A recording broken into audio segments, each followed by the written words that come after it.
so angry, but you really care about us. I need you functional to destroy the Reapers. You care about Liara. You like her. You are intoxicated. A foolish risk given Quarian symbiotic physiology. And you like me, too. This conversation is over.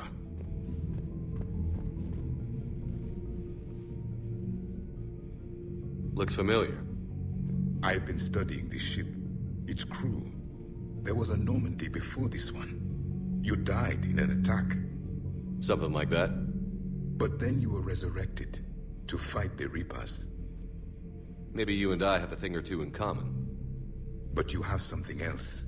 The reasons you fight are still alive. The friendships of the people around you. And more. You and the Quarian are joined. You could say that. I'm not. Your pheromones are. Is this why you wish to continue living? For their affection? Without that affection, all I have in my life is death. And that's not enough. Yes. What about you? I respect your reasons for being here, but I get the feeling there's something more, Javik.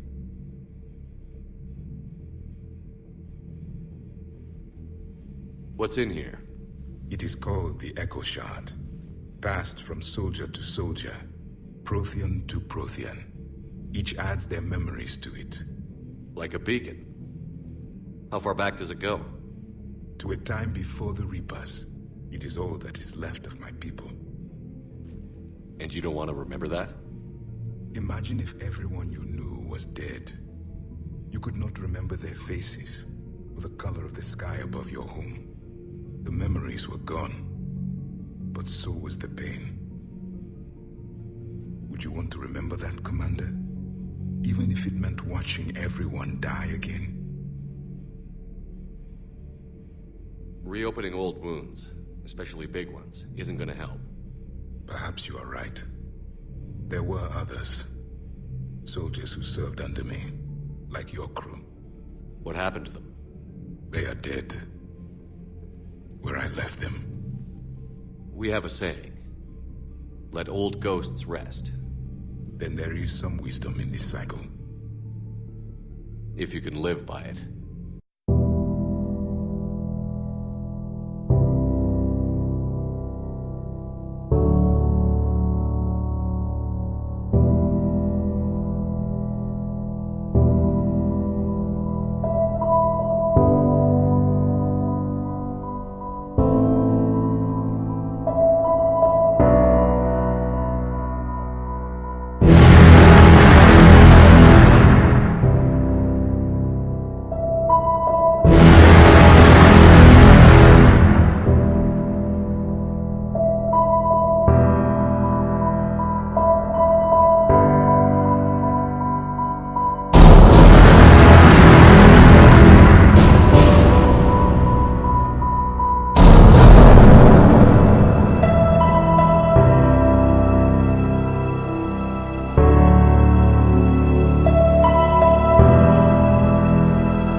Defenses are too strong for a frontal assault.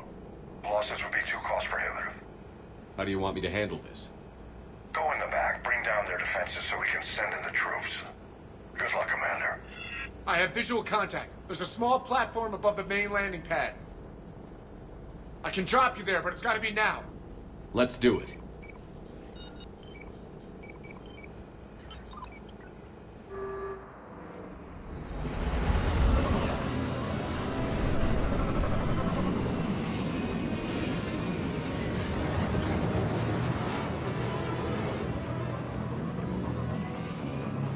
Commander, you'll have to find the command center to take down their defenses.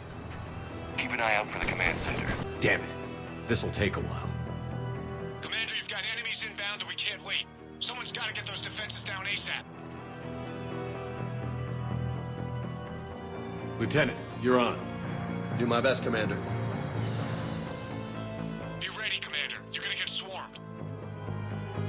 Commander, I've been flushed from cover. Retreating to minimum safe distance. No problem, Cortez. Get out of there. We'll wait for your all clear, then relay to the strike force. To be synced up from the console. Defense system deactivated. General Order 7/7 triggered. Establish contingency defenses. Heavy deployment to the landing pad, Commander. And that's where we need to go. Asshole! Anyone wounded? I'm good. Thought we were out of the woods. Scans Commander. Strike force. Inbound and will assume control of the station. Copy that, Lieutenant. Coming in to pick you up.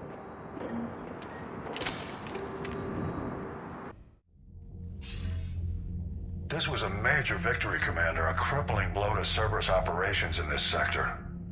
Now all we have to do is maintain control of the facility. Cerberus won't make that easy. And we won't make it easy on them. Thanks to you, we can use their own defenses against them. Tell your team they did good, Commander. You should be proud. Thank you, sir. That's all. Hack it out. I couldn't help but overhear your conversation. Maybe these heating stabilizer schematics could help? This is amazing. The colonists, my sister, will be most pleased. Thank you.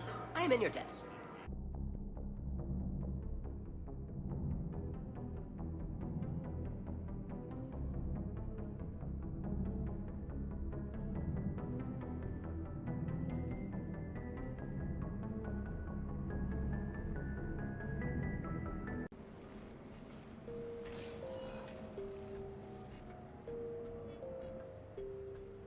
Commander, I've got Admiral Anderson on the QEC. Patching him through to you now.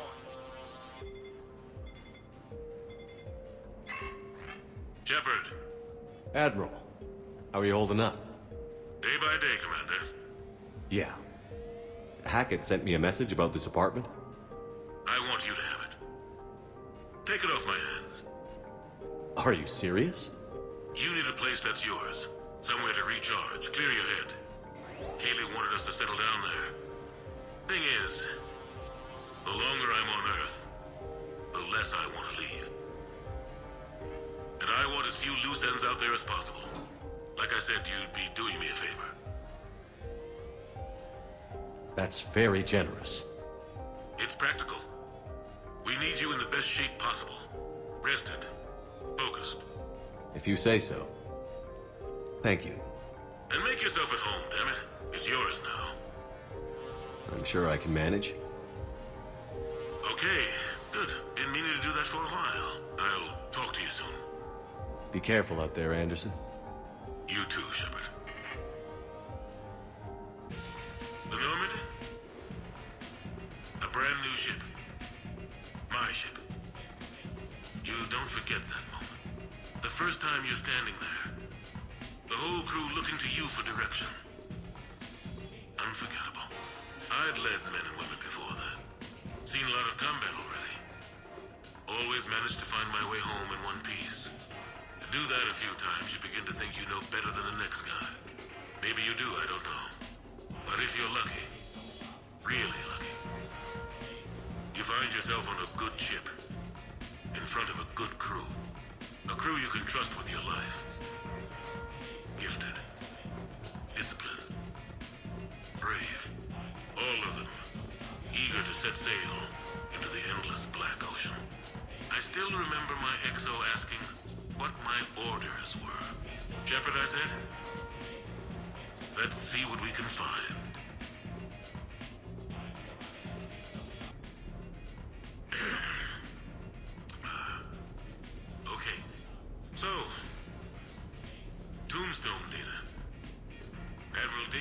Anderson.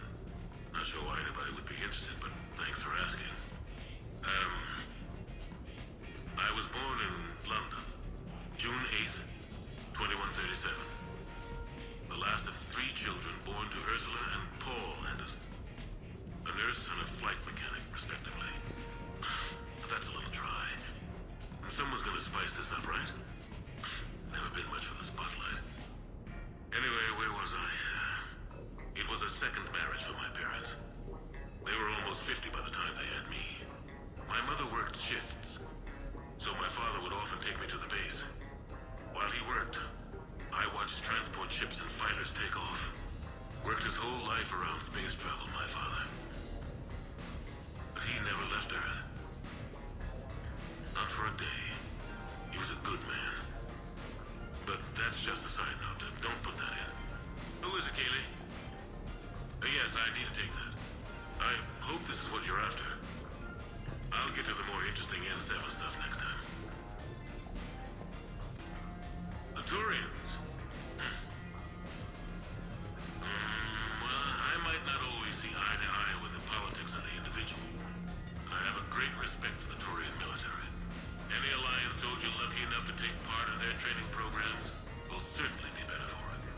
Their precision, skill, and discipline come together in a way that's second to none. Not that I'm faulting our own people or training. It's just that after fighting Turians in the First Contact War, years later, I had the opportunity to observe and train on Paladin. It was a turning point for me. And I would encourage any soldier to try it. It's a unique experience to put yourself in the squad of a Turian commander. My commander was an uncompromising bastard named Bartix Oryx. If you can find him, just ask how the platoon I commanded was trounced in his strategy game. Humbly.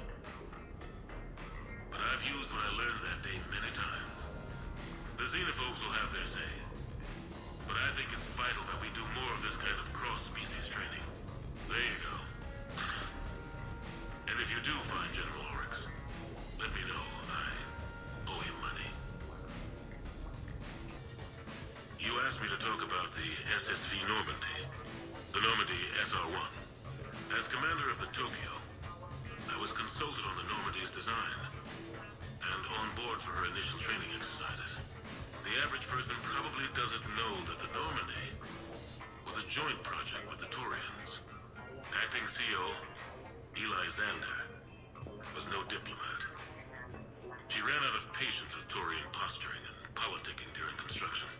The chief architect of the Drive Corps, Octavio Tatum, and his team of Turian engineers were in the CIC for final training exercises. Tempers flared when Xander pushed the limits of the stealth system, waiting to vent the IES well past what Tatum was comfortable with. I tried to calm the situation, but it still ended with the Turian scientist in shackles and a human-Turian fistfight at Korra's den later. Funny now, when I first laid eyes on the Normandy, she was the most beautiful thing I'd ever seen. Day after that training run, Admiral Wright found me on the bridge. She's yours, he said. Can't trust her to Xander. Send me a list of crew from the Tokyo you'd like, and prep for your first mission. Short command thanks to Saren. Still, one of the highlights of a long career.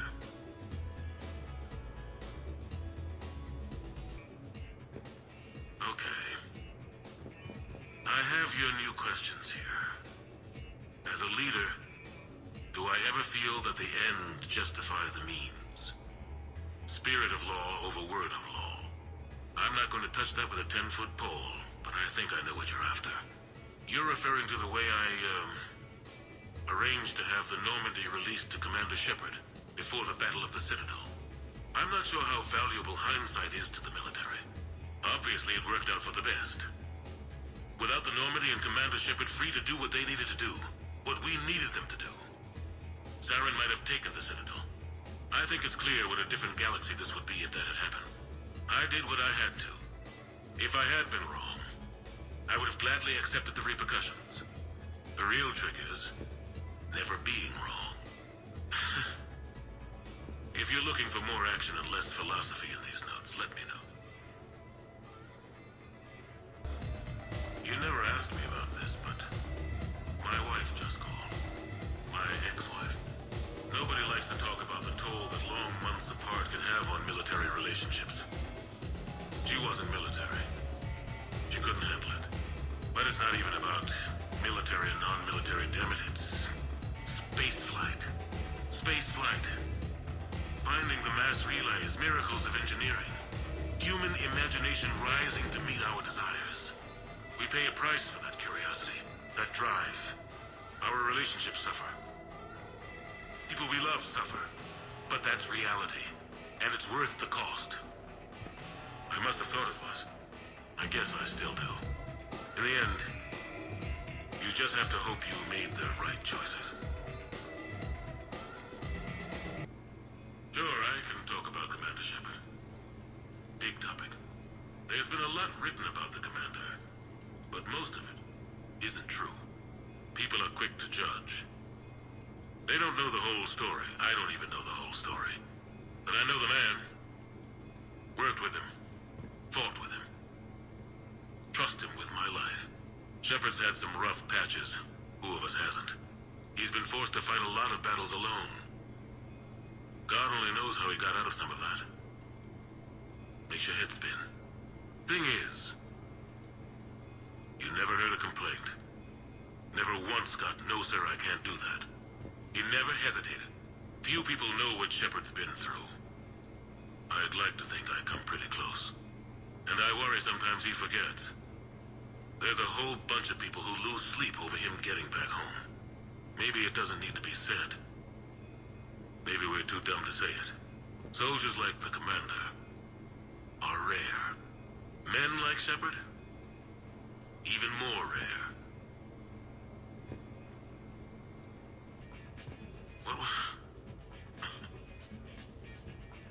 What was I talking about?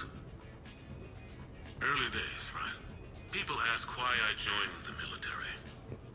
Everyone talks about honor, duty, sure. But that's never the whole truth. It's 100 little things that add up to commitment. I joined because of a dog. Yeah, a dog. This patchy, mean son of a bitch that used to bark at me every day on my way to school. He'd snarl and I'd start running. Scared the hell out of me. I was just a kid. I remember being in a bad mood one morning. Angry, I can't recall why. When that dog started in on me, I snapped. Started barking right back. We both kept at it until we had nothing left. Dog never bothered me again. Why'd I join the military? Sometimes you just gotta howl to make things right.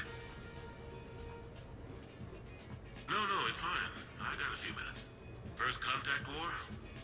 Yeah, I was there. My first real combat.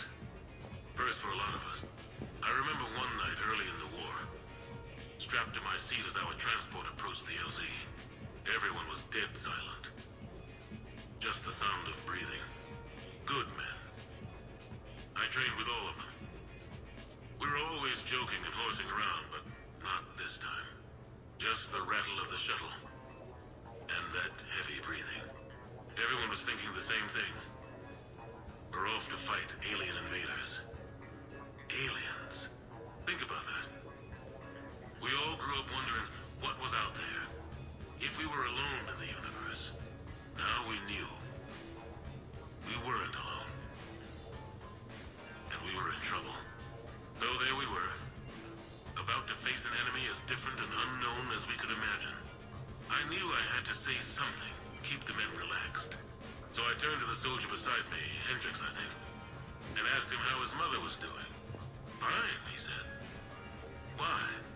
Because I heard your mama so ugly the Marines thought she was a Taurian. Almost shot her. I got a few smiles. Then Hendricks turned to me and said, "Hell, Anderson, I heard it was a picture of your mama that started this goddamn war in the first place. Scared the Taurians shitless." Everyone had a good laugh at that. And the boys fought great that night. Sometimes that's all it takes. A joke, a pat on the back. Just a little reminder that everything's gonna be okay.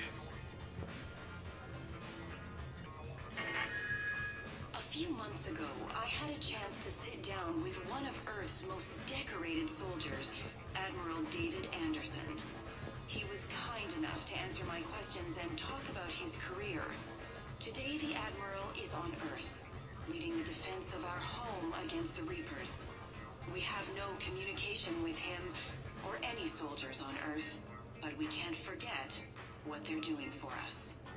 Tonight's show is dedicated to all of the soldiers out there, fighting and dying to keep us safe. Admiral Anderson, today marks the 30th anniversary of the N7 program. Can you describe your first day of training in this now famous program? The Interplanetary Combatives Training Program is all business from day one. How so? We're given basic gear, then separated and stranded on an asteroid with no nav data. The test ends when the last person runs out of oxygen. Sounds daunting. What happens to the ones who run out of air first? Out of the program. The best N7s can survive alone, but work together to survive even longer. That's very impressive, Admiral. Deep space survival training. That has to be so difficult. All of it would take such strength of character. Well, just plain strength. But then you seem like a strong person. I'm sorry. Is there a question in there? Well, does the program make the man? Or do you think you were born for this? It's a bit of both, I suppose. Every soldier reaches a point in their career, sometimes more than once, when they are asked to give more than they ever thought they could. That moment is the test. I've seen men and women, almost sure to fail, persevere long past the point of break-in. That experience changes them. Others, with all the gifts and abilities, fail in that moment. Sometimes they pick themselves up and carry on. Sometimes they're just done. What about you? What was your moment? I've had a few. None of which I'd like to share. But I think the toughest tests are still ahead of me. What makes you say that? Call it a hunch. Soldier's intuition? Something like that. Do you trust your intuition? I mean, do you follow your heart over your mind? Well, it depends on the day. No, I suppose if I were to be honest, I do trust my instincts. The problem is, war isn't orderly. And the enemy is never predictable. Even the most experienced veteran is going to find themselves in situations they haven't trained for. In those instances, and there's more than I'd like to admit, your instincts are the only thing keeping you alive. That, and the men and women you're fighting decide. But soldiers are only as good as their leader, isn't that true? Yeah. A good leader can make an okay squad great.